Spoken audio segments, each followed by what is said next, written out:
అందరికీ నమస్కారం. నేను రేవతి. మరొక్కసారి మా రేస్ కిచెన్ ఛానల్కి స్వాగతం. ఈరోజు వీడియోలో అటుకులతో గుంత పొంగనాలు ఎలా చేసుకోవాలో చూపిస్తానండి. ఎప్పుడు చేసుకునే ఇడ్లీ లేక దోశ పిండితో పొంగనాలే కాకుండా అటుకులతో ఇలా ట్రై చేయండి. చాలా టేస్టీగా ఉంటాయి.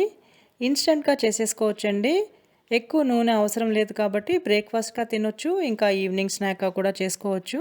వీడియో స్టార్ట్ చేసే ముందు మన ఛానల్ని ఎవరైనా సబ్స్క్రైబ్ చేసుకొని వాళ్ళు ఉంటే సబ్స్క్రైబ్ చేసుకోండి. ఛానల్లో ఉన్న వీడియోస్ని చూడండి.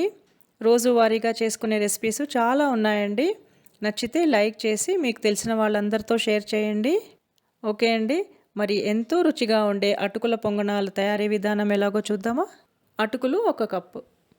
ఇవి మీడియం థిక్నెస్ ఉన్న అటుకులండి. గట్టి అటుకులతో కూడా చేసుకోవచ్చు. ఇప్పుడు వీటిని శుభ్రంగా కడుక్కోవాలి.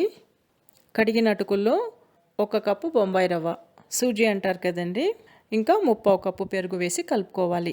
కొద్దిగా పులుపున్న పెరుగు అయితే బాగుంటుందండి. ఇప్పుడు వీటిని బాగా మిక్స్ చేసి 3/4 కప్పు నీళ్లు కలుపుకోవాలి. ఇలా బాగా కలుపుకున్న మిశ్రమాన్ని ఒక 15 నిమిషాలు నాననివ్వాలి. మూత పెట్టి పక్కన పెట్టేసుకుందాము.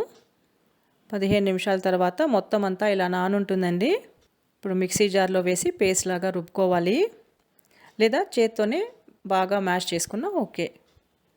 నానిన తర్వాత చాలా థిక్ అయింది కదండి, కొద్దిగా నీళ్లు పోసుకొని పేస్ట్ రుబ్బుకోవాలి. గ్రైండ్ చేసుకొస్తాను. ఇలా రుబ్బుకున్న పిండిలో కారంకి సరిపడా పచ్చిమిర్చి తరుగు, తరిగిన కరివేపాకు, కొత్తిమీర, సన్నగా తరిగిన ఉల్లిపాయలు, ఒక 3 నుంచి 4 టేబుల్ స్పూన్లు తురిమిన క్యారెట్, 1 టేబుల్ స్పూన్ జీలకర్ర, చిటికెడు పసుపు, ఒక 2 చిటికెళ్ళు ఇంగువ టేస్ట్ బాగుంటుందండి పొంగనాల్లో. ఇంకా రుచికి సరిపడా ఉప్పు వేసి బాగా కలుపుకోవాలి. కొంచెం పిండిని తీసుకొని ఇలా వేస్తే ఈజీగా జారాలండి. ఇలా ఉండాలండి పిండి కన్సిస్టెన్సీ. పొంగనాలకి పిండి రెడీ. నెక్స్ట్ ఈ గుంత పొంగనాల ప్యాన్, అదే అప్పం ప్యాన్ అంటారు కదా, దాన్ని వేడి చేసుకోవాలి. ప్యాన్ వేడెక్కిన తర్వాత ఒక్కో గుంతలో ఒక 3-4 చుక్కలు నూనె పోసుకోవాలి. ఎక్కువ నూనె పట్టదండి అసలు ఈ పొంగనాలకి. ఇలా నూనె పోసుకున్న తర్వాత ఒక్కో గుంతలో కొంచెం కొంచెం పిండిని వేసుకోవాలి. అన్ని గుంతల్లో ఇలా పిండి వేసుకున్న తర్వాత మూత పెట్టి మీడియం ఫ్లేమ్లో వేగనివ్వాలి. సుమారుగా ఒక 3 నుంచి 4 నిమిషాల తర్వాత, లేదా ఇలా పైన ఇలా గుచ్చి చూస్తే పిండి అంటుకోకుండా రావాలి. ఇలా ఉంటే ఈ సైడ్ పూర్తిగా వేగిందని. ఇప్పుడు పైన కొద్దిగా ఆయిల్ పూసుకొని రెండో సైడ్కి తిప్పుకోవాలి. మూత పెట్టకుండా ఫ్లేమ్ని కొద్దిగా తగ్గించుకొని మీడియం లో ఫ్లేమ్లో అడ్జస్ట్ చేసుకొని రెండో సైడ్ కూడా వేగనివ్వాలి.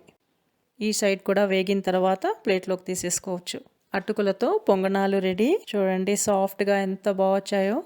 ఈ వీడియో మీకు నచ్చితే లైక్ చేసి తప్పకుండా మీ ఫ్రెండ్స్ అందరితో షేర్ చేయండి.